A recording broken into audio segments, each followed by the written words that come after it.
Bonsoir les amis. Oui, bonsoir, parce que fait tard. Fait tard, oui, ça fait tard. On n'a plus vraiment envie d'être fait tard aujourd'hui avec tout ce qui se passe dans notre pays. On se demande même jusqu'où ça va aller tout ça. Ces fameuses réformes. Les petites manigances de Macron pour servir Bruxelles. Et Bruxelles sert qui? On a une petite idée là-dessus. Maintenant, c'est étonnant de voir un peu le comportement des gens dans la rue, dans les entreprises, dans les magasins, alors surtout sur la route. C'est impressionnant, depuis que les 80 km/h ont été mis en place, je roule, vous le savez, jamais je n'ai vu autant de files d'escargots sur les nationales. C'est hallucinant. Ils se suivent par 5, 6, 7 voitures, sans respecter la distance de sécurité en cas de freinage d'urgence. Mais ce qui est assez étonnant, c'est que, voilà, ils sont là, hop, ils avancent. Oh, oh, oh. Toi, tu arrives derrière, bien sûr, parce que tu n'as pas l'habitude de rouler à 80 km/h. Tu es plus à 90, 100, bref. Et puis ils sont là, voilà, ils avancent, ils avancent. Ils respectent scrupuleusement la loi. J'ai un peu plus loin ensuite, c'est quelle loi qu'on nous impose.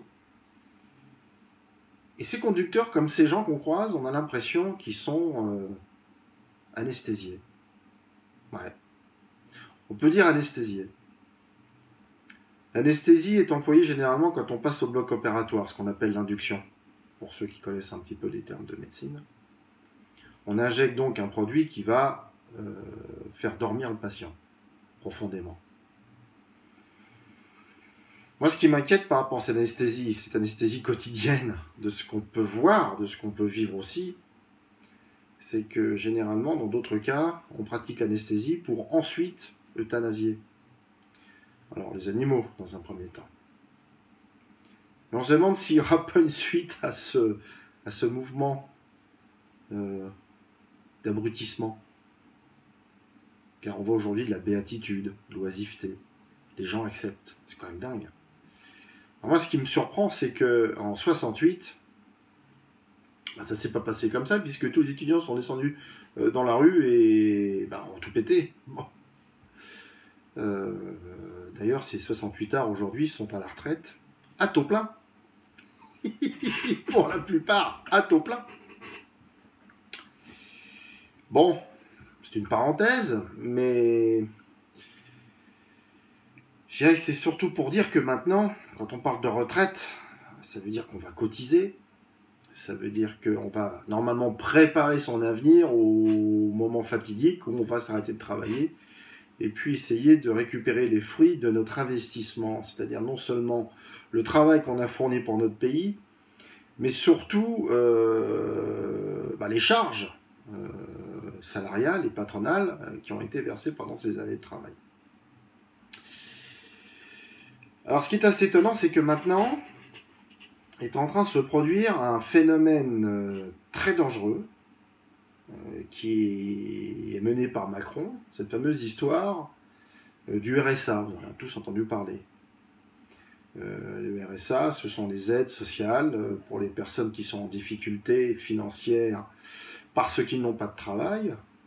Mais on oublie aussi de parler de ceux qui travaillent, ce qu'on appelle les travailleurs pauvres, qui ont du mal à joindre les deux bouts. Et si vous vous souvenez bien, ça doit faire maintenant plus de 10 ans, je crois que c'était en 2004-2003, qu'a commencé la fameuse possibilité de se lancer en tant qu'auto-entrepreneur, histoire de juguler la montée du chômage. Ces auto-entrepreneurs aujourd'hui, alors j'ai pas les chiffres en tête, mais ils sont plusieurs millions, hein, oui c'est ça, plusieurs millions. Et la grande majorité de ces entrepreneurs, il faudrait que je reprenne les chiffres, il me semble que 70% à 80% de ces auto-entrepreneurs touchent moins que le SMIC. Oui, ils touchent moins que le SMIC, et ça c'est dramatique. Déjà à cette époque-là, on avait mis en place une pseudo-solution pour dire voilà, maintenant vous allez pouvoir travailler sans qualification, et puis sortir de ce système de chômage, qui est lourd non seulement pour pour l'État, mais aussi pour la société en règle générale, puisque ne pas travailler, on va dire pas travailler, on va dire c'est une obligation entre parenthèses, mais ne pas travailler pose des problèmes financiers et psychologiques, quoi qu'on dise. Surtout quand ça prend du temps à retrouver une activité. On s'est aperçu qu'en réalité, c'était pas suffisant. Et là, les différents présidents de la République, je remonte à Sarkozy, avaient déjà pensé à transformer ce RSI à l'époque pour obliger les bénéficiaires de travailler, de trouver un emploi, d'avoir un soutien, etc. Bon, à cette époque-là, c'était un tollé général, c'est tombé à l'eau.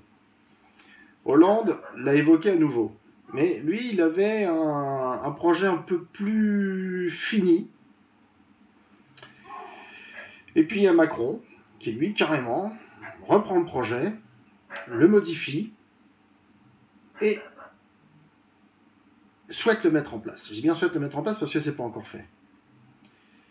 Qu'est-ce qui va se passer?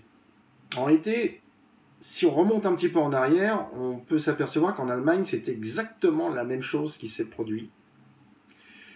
Et c'est Gerhard Schröder qui a mis en place les fameuses lois Hartz. C'était 2004-2005, je crois. Et donc elles ont eu pour but de durcir l'accompagnement des personnes qui étaient soutenues par l'État et qui avaient des difficultés pour trouver un emploi ou alors qui ne cherchaient pas un emploi. Et là, c'était des emplois à temps partiel, des emplois précaires, etc., etc. Donc ça a permis d'une certaine manière de relancer l'activité du pays, mais alors, à quel prix?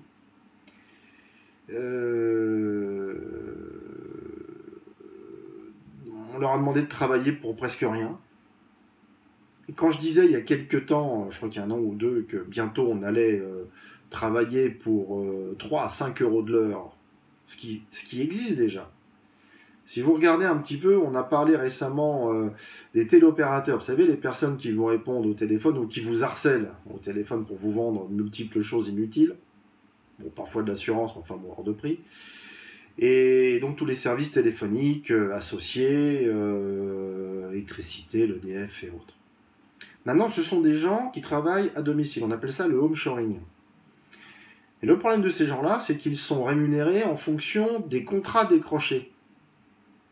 C'est-à-dire qu'on peut travailler pendant 2 heures, 3 heures, sans décrocher un seul contrat. Et en réalité, quand on ramène ça au mois, voire au trimestre ou au semestre, et quand on fait le calcul de rentabilité, j'entends pour l'auto-entrepreneur qui travaille dans la télé, en tant que téléopérateur, ce qu'on appelle le home shoring à la maison, eh bien on s'aperçoit que son tarif descend à 5 euros de l'heure. Bah oui, c'est exactement ce qui se passe.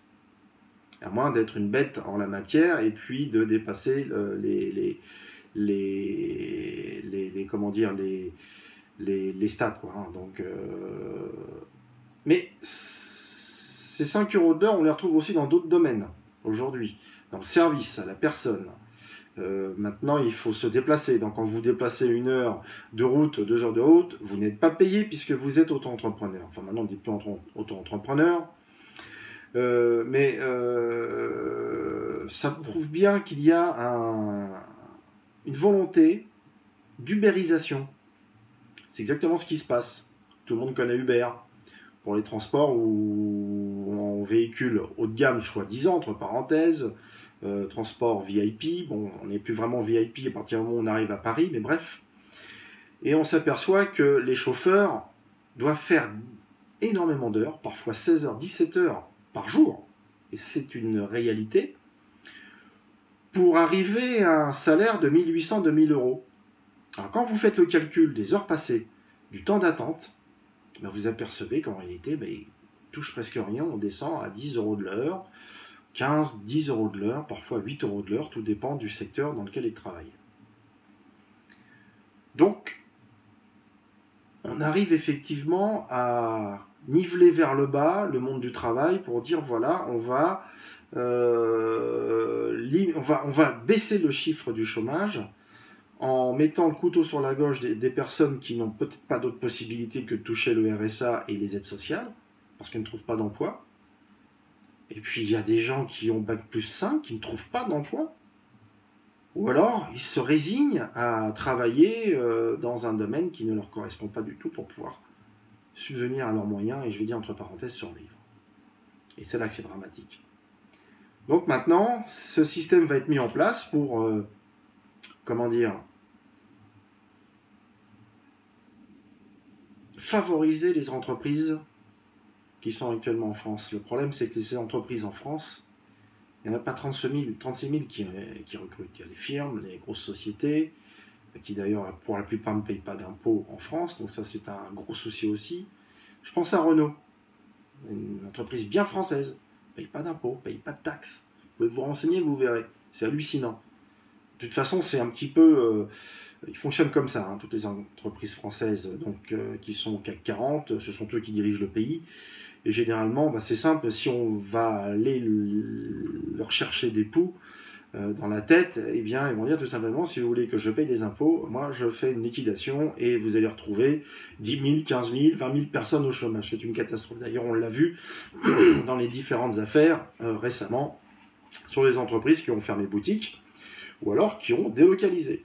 Donc vous voyez, c'est un problème.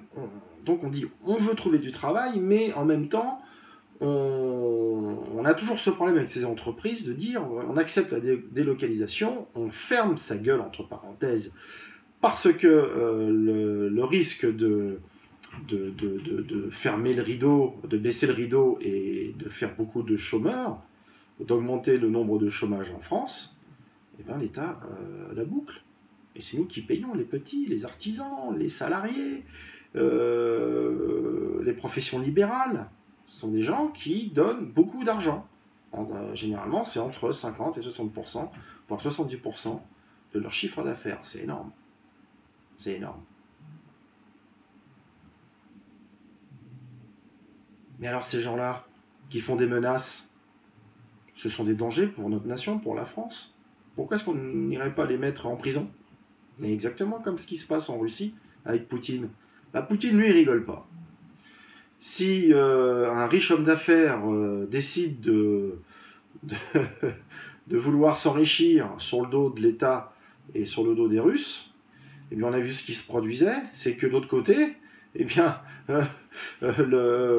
l'État, enfin Poutine, lui, va dire, écoutez, si vous voulez jouer au con, on va être deux. Moi, je vous fous en tôle et vous allez partir en Sibérie, derrière les barreaux. Alors là, je vous garantis que ça va vous rafraîchir les idées. Les mecs, ils tiennent un carreau, et c'est normal. Quand vous avez des salariés qui sont tributaires de ces gens-là, vous croyez qu'on va les laisser faire jouer avec des vies, avec des familles, avec tout simplement la richesse de l'entreprise, parce que c'est quand même une richesse. Alors voilà, nous en France, on baisse le pantalon, on fait plaisir à la finance, on fait plaisir aux riches, entre parenthèses, mais le seul problème, c'est que les riches, ils s'en vont. Oui, ils quittent la France. Ils vendent leurs maisons luxueuses. Et ces maisons luxueuses, figurez-vous qu'elles sont rachetées. Les domaines sont rachetés par qui? Par les Saoudiens, Qatar, etc., les Émirats arabes unis. Et ça ne s'arrête pas là. Nos terres agricoles sont vendues aux Chinois.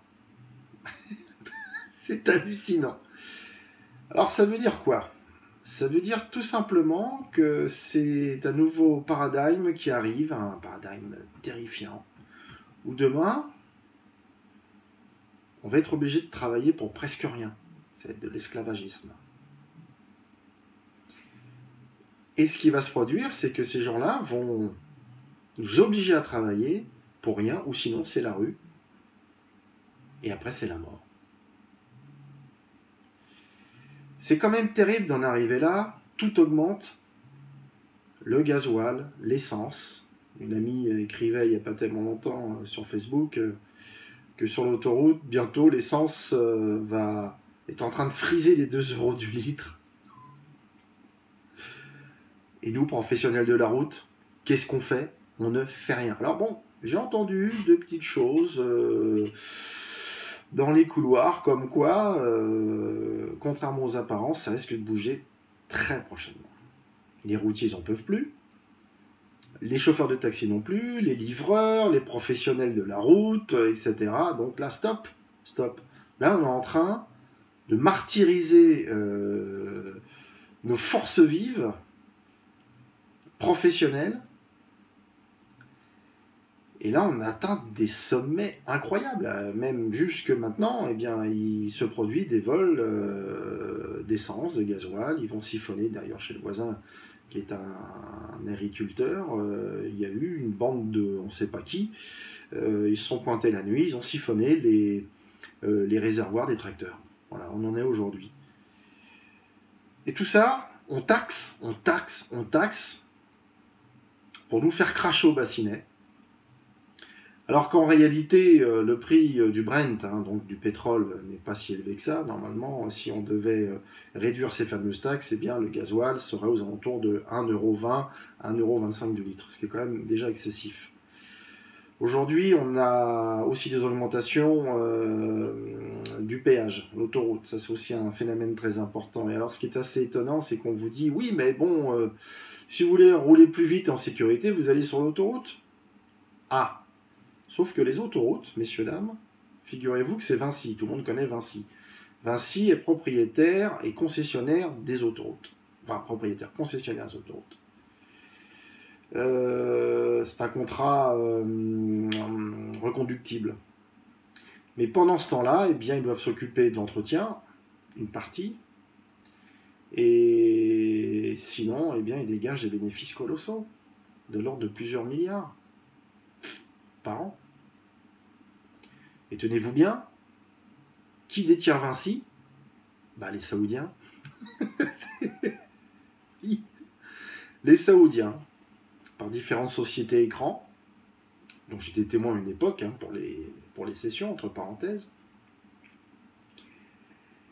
Et alors, quand on réfléchit bien, on se dit, tiens, c'est bizarre, le pétrole augmente, on réduit la vitesse à 80 km/h, ce qui provoque quand même une perte de chiffre d'affaires, parce qu'en réalité, quand on parcourt 400 km dans la journée, par exemple, eh bien, si on veut voir 4-5 clients, eh bien, on va en perdre un, puisqu'il va nous manquer 20 minutes pour pouvoir aller voir ce client et effectivement facturer. Donc, il va y avoir une baisse de la facturation. Et ça, c'est pour tout le monde pareil, surtout les transporteurs. Donc, je peux vous dire que ça commence à monter, ça commence à bouillonner derrière quelque chose de bien. Et donc, on dit, prenez l'autoroute. C'est très fort. D'un côté, excusez-moi du terme, on nous baise, et de l'autre côté, on nous baise. Bah, on nous baise partout. Et on bouge toujours pas. Pire encore. Y a-t-il eu une levée de bouclier suite à l'annonce de Macron concernant la réforme des aides sociales? Non, bah, évidemment que non. Ni chez les Républicains, ni les Insoumis, à ma connaissance, hein, ça peut arriver dans la semaine. Le Front National, qui s'appelle RN maintenant, ça fait penser à route nationale, mais enfin bon, c'est pas grave. Hein. Donc des fois, on peut avoir une sortie de route aussi, ça peut arriver ça. Puis on peut se perdre si on n'a pas de GPS. Donc aucune levée de bouclier. Ce qui veut bien dire que tout ce petit monde est de connivence pour dire, bah écoutez, c'est très simple, on va laisser Macron faire ses réformes. Une fois qu'elles seront passées, bah, il se casse la gueule, et puis après nous on va arriver derrière. Salut Franfreluche. Oh, dis donc, fantastique, t'as fait un boulot extraordinaire. Et allez savoir d'ailleurs, si c'est pas ce qui se passe dans les coulisses, à savoir que c'est le bon petit garçon qui doit faire passer des réformes assassines pour ensuite passer le flambeau à l'opposition. Il s'en fout, il aura de l'argent derrière, il était élu. Alors déjà, il était élu. Oui, il était élu, effectivement, on se demande comment, mais enfin ça, bon, on a les réponses aujourd'hui. Il était élu, tout le monde veut être président, parce que la place doit être bien sympathique, et ça, on le sait, effectivement, avec tous les avantages derrière. Et puis, je me suis dit, tiens, pourquoi moi, je ne deviendrais pas président? On m'a répondu que je ne pouvais pas le devenir, car je suis inconnu. Ah bon? Dites-moi voir. Emmanuel Macron, il était connu? Mais non. Non. Bon, il était ministre des Finances. de l'économie. Par contre, derrière lui, toute une flopée, on va dire une stratégie colossale, appuyée par le monde de la finance, les lobbies, les médias, et des hommes riches et très influents pour en arriver là. Et là, hop, tout avance. Le rouleau compresseur arrive. Le rouleau compresseur de l'Europe arrive, continue à déblayer devant lui et à éliminer, on va dire éliminer entre parenthèses, tous les contestataires, que ce soit bien sûr le monde du travail, les agriculteurs, les éleveurs. Croyez-moi que la PAC, la politique agricole commune, on n'est pas sorti de l'auberge. Et ce que l'on voit aujourd'hui arriver dans notre pays, par exemple les bananes bio, qui viennent d'on ne sait où du Maroc ne sont pas bio puisqu'ils utilisent des produits qui sont interdits chez nous. Alors évidemment, boum, patatras, on retombe dans un système soi-disant d'équité qui n'est pas équitable, surtout pour notre santé. Dernièrement, les députés, l'Assemblée nationale a voté une nouvelle fois contre la loi de l'interdiction du glyphosate. Ça s'est passé dans la nuit de vendredi à samedi. Ce qui est terrifiant, c'est que dans cette histoire, le glyphosate, ce n'est que l'iceberg visible, la partie de l'iceberg visible, puisqu'en réalité, il s'agit de pesticides en règle générale.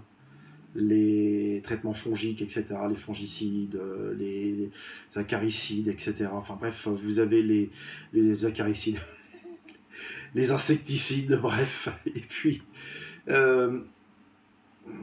tout ça, c'est hallucinant parce que notre député Grégory Besson-Moreau, première circonscription de l'Aube, a encore dit oui, mais bon, ils ont encore besoin de ça, etc. Mais évidemment, ils ont encore besoin de ça puisqu'il n'y a que ça. C'est un monopole. C'est un monopole qui existe depuis 14-15 ans. Aujourd'hui, on ne propose rien d'autre que le glyphosate, qui a pour nom le Roundup. On n'a jamais cherché autre chose. Ah si, vous pouvez vous renseigner sur la diazine, la trazine, etc. D'ailleurs, la trazine, méfiez-vous. Ils sont en train de nous concocter quelque chose pour nous présenter un produit, un herbicide, l'année prochaine. Je vous le donne en mille, vous verrez ce qui va se passer. Oui, mais pendant ce temps-là, qu'est-ce qui se passe? Ben, tout simplement, on recule encore l'échéance. Mais c'est complètement dingue. Je discute beaucoup avec des paysans, des agriculteurs.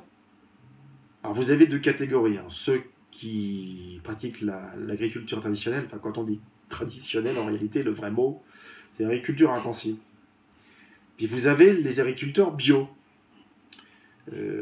qui développent l'agriculture biologique, sans pesticides, sans rien.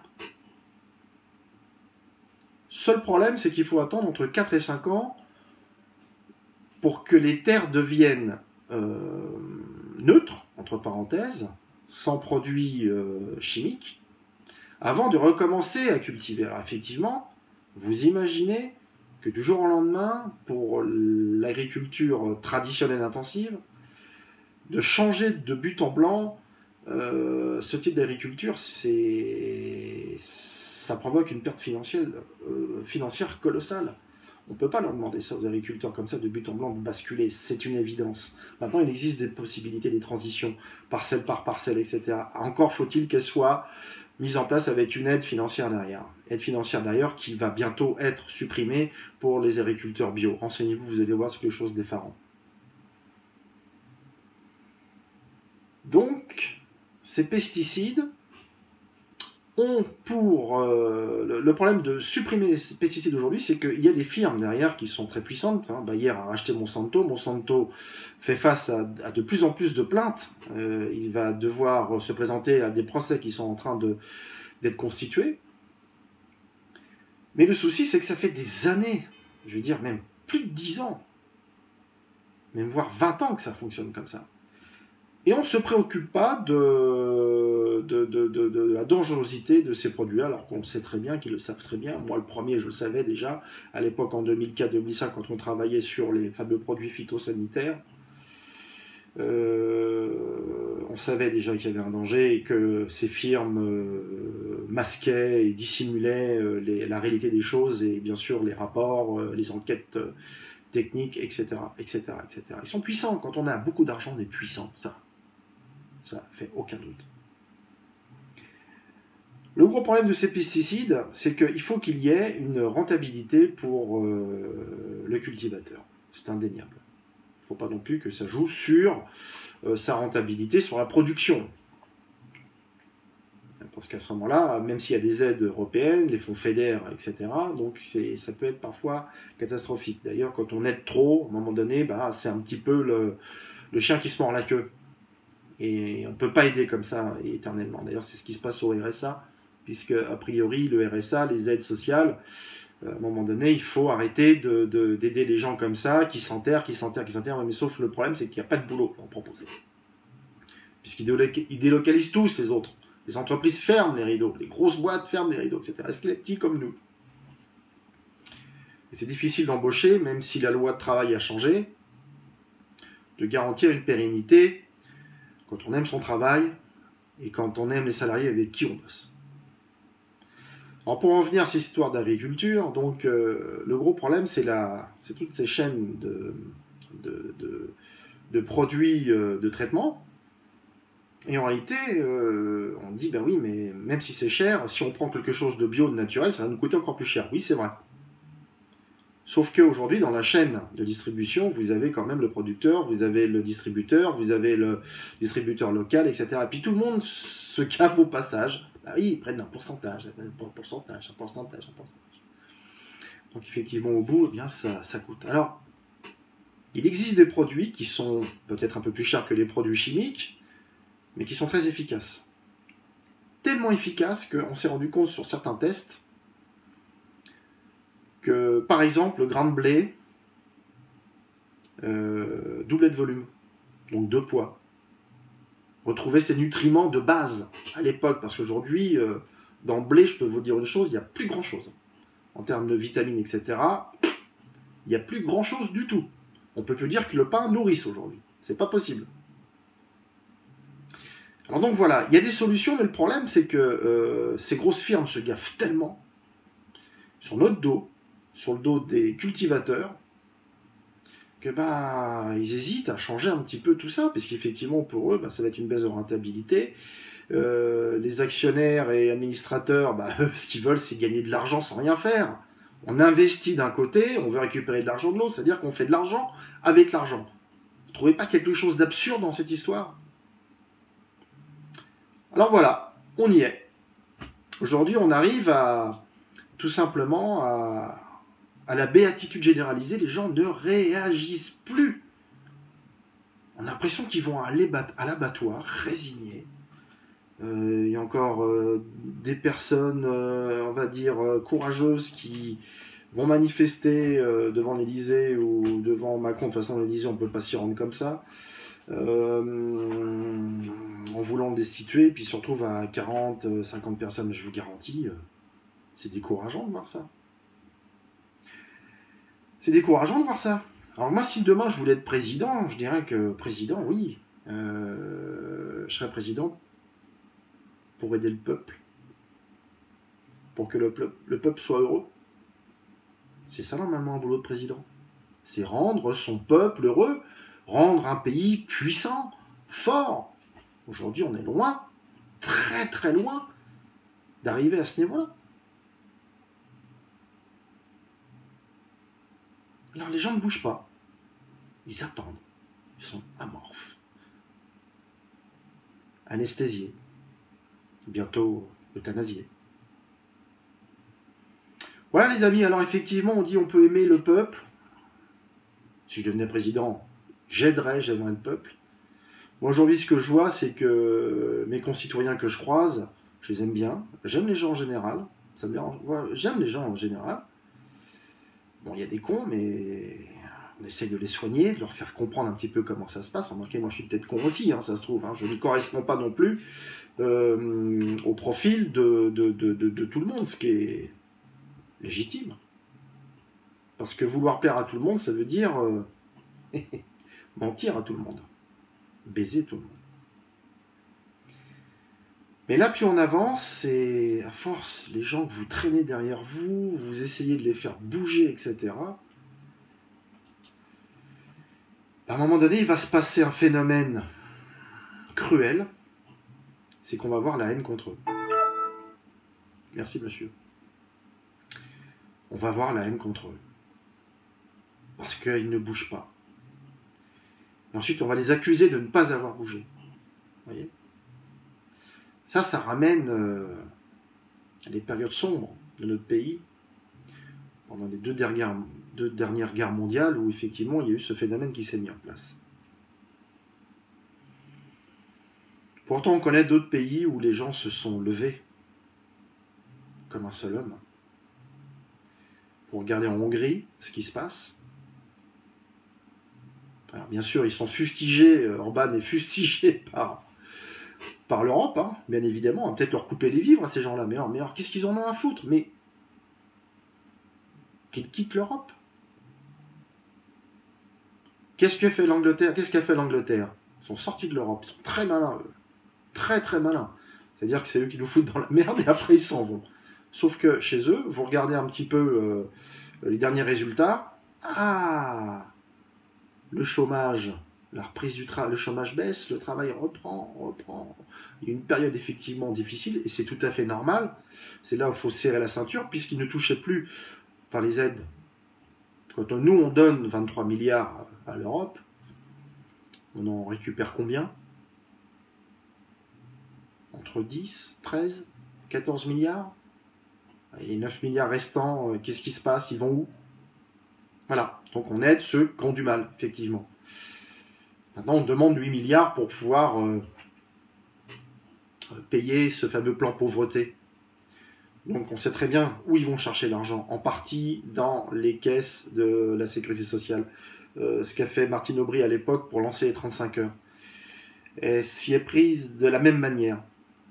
Récemment, elle est allée déjeuner avec Darmanin, et pouf, juste après, tac, on envoie ce plan pauvreté avec un coût global de 8 milliards d'euros. C'est étonnant. Hein, comme quoi, hein, la gauche reste la gauche. Entre socialistes, ils s'entendent très bien. Il n'y a aucun problème. Même si, enfin, de toute façon, tout est fait pour nous saigner au maximum. Alors qu'il y a des solutions. Croyez-moi, il y en a des solutions. Mais là, je ne vais pas faire une vidéo de 3 heures parce que ce sera un petit peu long. Il y a des solutions. Je les connais. Elles n'ont jamais été proposées par les différents partis politiques. Ce qui est bien dommage d'ailleurs. Si, certes, non, j'ai des bêtises, certains. Fillon l'avait proposé, avait proposé certaines solutions. Marine Le Pen avait proposé certaines solutions, Nicolas Dupont-Aignan et Asselineau aussi. Voilà. Donc il y a effectivement, alors si on réunissait tout le monde, ce serait extraordinaire, parce qu'au moins ça voudrait dire, voilà, les opposants, on se réunit tous ensemble. Mélenchon, non. Mélenchon. Ça c'est autre chose. Mais on réunirait tout ce petit monde, chacun à sa place, un poste de ministre, quoi que vous savez, hein, les ministères, etc. Je vais vous donner mon sentiment là-dessus. La France s'en sortirait très bien avec les hauts fonctionnaires qui connaissent très bien leur métier. Il suffirait juste d'avoir des porte-paroles pour chaque ministère, entre parenthèses, et je vous garantis que ça fonctionnerait très bien. La Belgique est restée pendant plus de 500 jours sans gouvernement. Ah, ils sont morts? Non. Ça fonctionne tout seul. Et d'ailleurs, on sait très bien qu'aujourd'hui, un président, les ministres, ce sont des pantins. On les met là, on les pose là. Ce sont les grandes firmes, les grands patrons du CAC 40 qui les posent là parce qu'effectivement, ils sont aux ordres. Et puis derrière, une machine énorme qu'on a du mal à situer. Et d'ailleurs, je ne vais pas en parler parce que dans le détail, je tire ma vie. Mais c'est un État mafieux, mais un État mafieux européen, mondial, qui est derrière. Ils avancent. Ils savent très bien ce qu'ils ont à faire. Ils ont même une avance sur nous. Je n'irai pas plus loin là-dessus. Une avance sur nous. Vous voyez? Le futur. Intelligence artificielle. Voilà, enfin c'est pas le moment de développer tout ça, mais Et puis vous avez les hauts fonctionnaires aussi qui connaissent très bien leur métier. Contrôleurs généraux, inspecteurs généraux, etc. Donc toutes ces équipes-là connaissent très bien leur boulot et savent très bien le faire. Ils n'ont pas besoin de tous ces guignols là qui sont à la télévision et puis qui blablatent.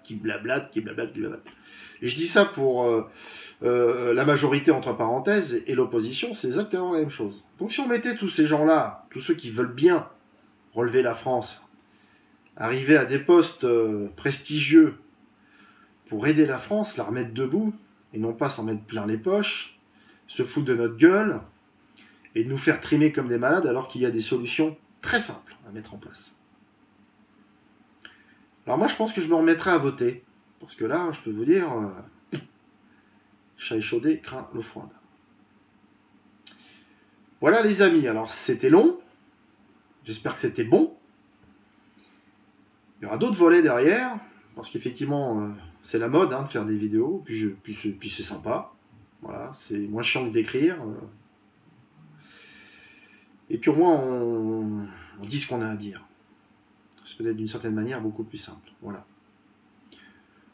Donc je vous embrasse et puis je vous dis à très bientôt pour les prochains événements qui vont pas tarder, parce qu'avec ce qui se passe aujourd'hui, même du point de vue climatique, on est en train de nous mettre tout ça sur le dos, mais en réalité, croyez-moi, même si on participe un tout petit peu, c'est une goutte d'eau.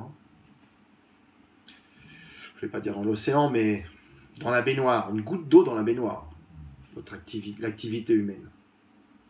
Et ce sont des cycles qui ont lieu tous les 20 000 ans, tous les 25 000 ans. Et il y a des traces par rapport à ça. Maintenant, on rentre dans une phase où ça va être le gros nettoyage. Vous savez, Karcher. On pense à Sarkozy, le Karcher. Bah oui, c'est ça. C'est un petit peu ce qui est en train de se passer. Et croyez-moi que la fonte des glaces des pôles ce ne sera pas sans conséquence, et ça commence déjà depuis des années, depuis 10, 15 ans, 20 ans, 30 ans même. On a commencé à tirer la sonnette d'alarme. Faut pas se leurrer.